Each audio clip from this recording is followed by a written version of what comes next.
एक दिन महाराज कन्हैया ने कहा, ठाकुर जी के पास एक मित्र आया ठाकुर जी के पास, जिसका नाम था महाराज मनसुखा।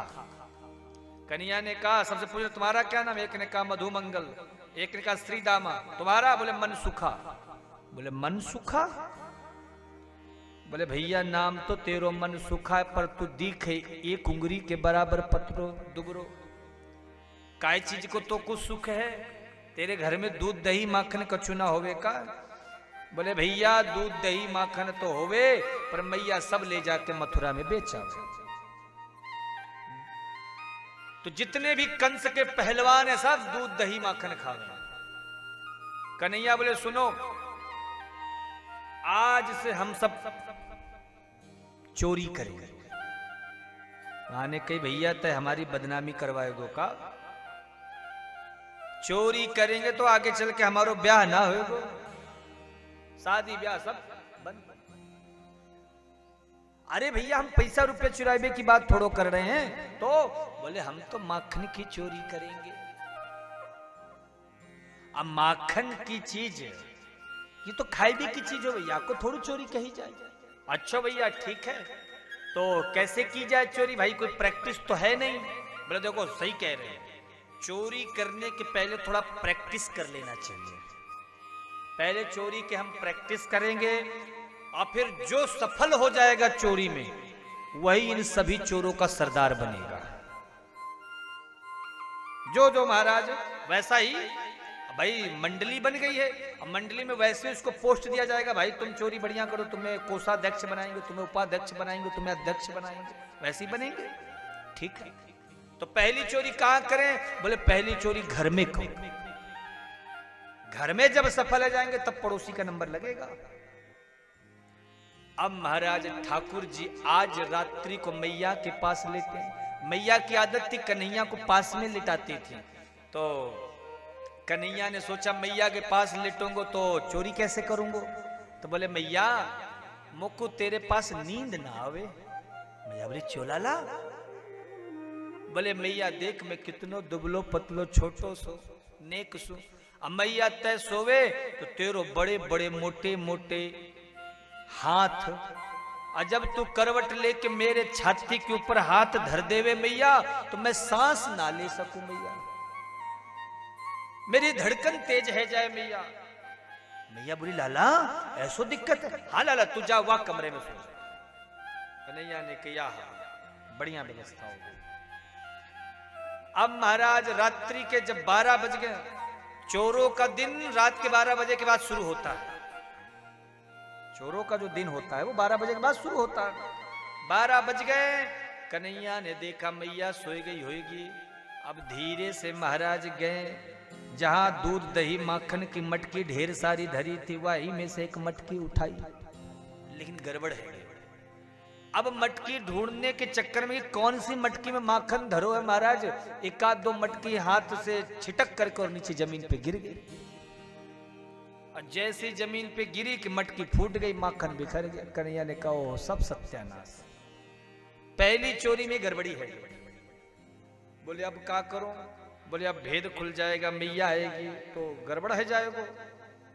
तो कन्हैया ने सोचा कि जाते भी भागते हैं अपने कमरे के पास, चुपचाप सो जाएंगे, क्या पता लगेगा। पर सोचा कि अब मटकी फूटी गई तो कम से कम चोरी भी कर ही ले, नाम भी तो चोरी का होना चाहिए। तो भगवान ने क्या किया, जो मटकी से जमीन पे दही माखन बिखरा था उसे उठाया और सब सीधे मुंह में। बोलो राधे राधे। अब जल्दी जल्दी के चक्कर में महाराज पूरे हाथ में भर भर के माखन जल्दी जल्दी खा रहे हैं। तो महाराज कुछ मुंह पे लगा, कुछ हाथ पे लगा, कुछ पांव पे लगा। और वहां से दौड़े दौड़े अपने कमरे में पहुंचे और ऊपर से महाराज चद्दर ओढ़ करके और ठाकुर जी सो। मैया को इधर मटकी की आवाज सुनाई दी, तुरंत आवाज लगाई, अरे देखो जो दासियां थी भैया कोई बिल्ली उल्ली तो ना घर में घुस गई। अब गोपी गई, 2-4 गोपियां देखी तो बिल्ली तो नजर नहीं आई, पर मटकी फूटी थी। जब बड़े गौर से देखा महाराज तो प्रभु के चरण चिन्ह उन दधी माखन में बने हुए दिखे। तो उन चरण चिन्हों का पीछा किया तो सीधे भगवान की खटिया के पास, पलंग के पास आकर के चरण चिन्ह समाप्त हुए। अच्छा, जिसको महाराज नींद नहीं आती ना, जबरदस्ती सोने का नाटक करता है ना, तो उसकी आंख की पुतलियां सोने पर भी वो चलती रहती है। वो पता चल जाता है कि व्यक्ति कितना सो रहा है, वहां की पुतलियों से पता चल जाता है। वो पलके बंद हो तो भी महाराज पुतलियां हिलती रहती है।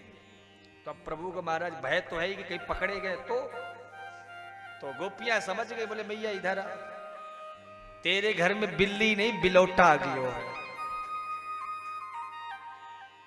और महाराज मैया आए करके देखी, चोरे लाला का भयो? बोले मैया का भयो, कछुतना भयो। अब महाराज ठाकुर जी के पूरे शरीर पे महाराज माखन ही माखन लगा है। लाला या मटकी तैने फोड़ी है, तैने माखन की चोरी करी? बोले मैया मैं काय को चोरी करूंगा अपने घर में, मुझको चोरी करने की क्या जरूरत है? बोले लाला तो फिर ये तेरे पैर को निशान कैसो बनो है? ओहो हो, कन्हैया ने कहा गड़बड़ हो गया। भगवान ने तुरंत बात बदल दी। अरे मैया सुन तो, पूरी बात तो सुन नहीं रही है। मैया बिल्ली आए गई थी, मटकी फोड़ दी। मैं सोचू मेरी 85 वर्ष की बुढ़िया मैया है, नेक कमर दुख है, जाएगी मटकी देखवे को, तो मैं गयो मैया और वह बिल्ली को भगायो। वह बिल्ली के भगावे के चक्कर में या पैर में लग गयो। तो बोले लाला तू पैर से भगावे तो का हाथन से भी तू दौड़ रहे हो का? तेरे माखन तो हाथ में भी लगा है, या हाथ में कैसो लगो? कन्हैया ने सोचा ओहो लगता पकड़े गए। फिर प्रभु ने कहा भैया पूरी बात तो तू सुन, तू पूरी बात नहीं सुनती, आधे पे बोल पड़ती है।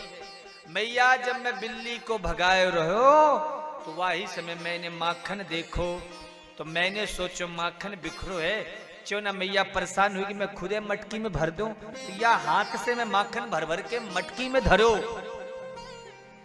अब मैया तो सब समझ रही हैं, पर सोच रही कि लाला देखो का बोल सके। तो मैया बोली लाला तू हाथ से माखन धरो तो का मुंह से भी धरो जाओ का माखन? अरे माखन हाथ में लगो रहो, चलो कोई बात नहीं, तेरे तो मोह में भी माखन लगो है। कन्हैया ने कहा हो अब तो पकड़े गए। फिर कन्हैया ने कही अरे मैया बात तो पूरी सुन, पूरी बात तू होने नहीं देती और फिर बीच में बोल देती, मेरी पूरी बात तो खत्म होने दे मैया। का है लाला पूरी बात? फिर बोले मैया जब मैं माखन धर रहा तो वही समय एक चींटी आ गई, और वह चींटी आकर के मुंह के ऊपर चढ़ी, तो वह चींटी को पकड़ खातिर मैंने मुंह पे मारो तो या माखन मुंह पे लग गयो। मैया मैं सच्ची सच बोलूं, मैं साची को मैया मैंने माखन ना खायो। कन्हैया बोले अच्छा लाला तूने नहीं खायो, चल आज तो को बात मान ले, तो पर अगली बार से ऐसो भयो गलती तो नहीं मानना। बोले ठीक है मैया। अब दूसरे दिन महाराज सब इकट्ठे हुए, सब ने अपने अपने घर की बात बताई। ग्वाल बालों ने के लाला तैने चोरी करी और बच भी गयो, तो आज से हम सबन के सरदार तू ही है लाला। कन्हैया बोले ठीक है बनाओ ट्रस्ट, और मंडली बना ली, वाक्य अध्यक्ष बन गए भगवान श्री कृष्ण। आपको पता है भगवान की मंडली का क्या नाम था? बाल गोपाल चौर्य विद्या प्रचार मंडल, अध्यक्ष श्री कृष्ण। भगवान का सीधे आदेश था जिसको भी चोरी करना सीखना हो सीधे हमारी मंडली में भर्ती हो जाओ, हम आपको 1 महीने में चोरी करने में ट्रेंड कर देंगे, स्पेशलिस्ट बना देंगे। फिर क्या था महाराज, संख्या बढ़ने लग गई चोरों की, और घर घर माखन चोरी की लीला शुरू हो। से महाराज हमारे प्रभु घर घर माखन चोरी करते हैं। भगवान उपदेश देते हैं कि भैया जो भी वस्तु है दूध घृत दधी माखन इनका उपयोग स्वयं करो। भगवान चोरी कर करके खाते थे। आजकल के लोगों को महाराज दूध दही माखन खिलाओ तो वो नहीं भाता है। आजकल के लोगों को क्या अच्छा लगता है? पिज्जा बर्गर गुपचुप है ना, ये खाएंगे महाराज, बहुत स्वादिष्ट है? महाराज दधी माखन घृत ये सब शक्तिशाली है, पौष्टिक आहार। मात्र 11 वर्ष का कृष्ण और बड़े बड़े पहलवानों को हरा देता था। महाराज ये शक्ति तो माता यशोदा के माखन की थी, दूध की थी, वह प्रेम और समर्पण की थी। इसलिए माई बाप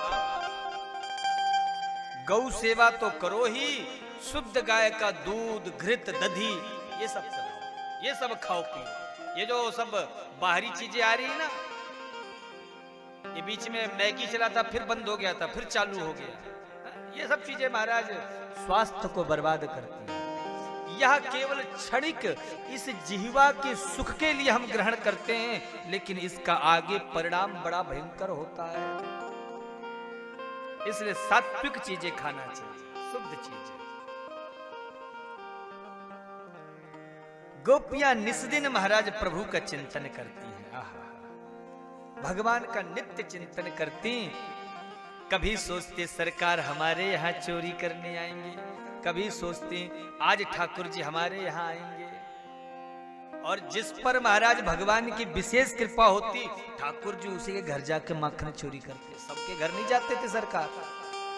जिस पर भगवान कृपा करना चाहते थे उस पर ही उसी घर में जाते थे। भगवान महाराज अगर किसी को दंड भी देते हैं तो उस पर भी भगवान की कृपा है। भगवान किसी के साथ क्रीड़ा भी करते हैं तो उस पर भी भगवान की कृपा है।